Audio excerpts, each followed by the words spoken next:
Hello, my name is Yvette Vasquez, and today I'm going to explain the importance of partial pressure and diffusion of gases. Definition of partial pressure. Partial pressure is the amount of pressure each gas contributes to the total pressure. It is proportional to its concentration. Partial pressure is extremely important in predicting the movement of gases.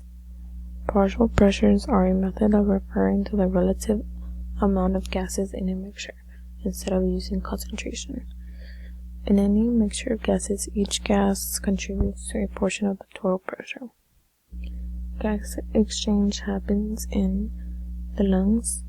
Here, oxygen is picked up and carbon dioxide is released at the respiratory membrane and the tissue, where oxygen is released and carbon dioxide is picked up.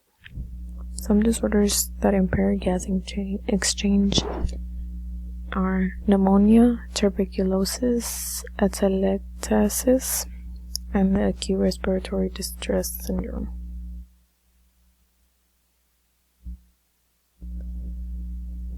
Some chronic medical conditions that are caused by the partial pressure not being in balance are sudden shortness of breath, heart attack, loss of conscience, chest or lung trauma, chronic lung disease,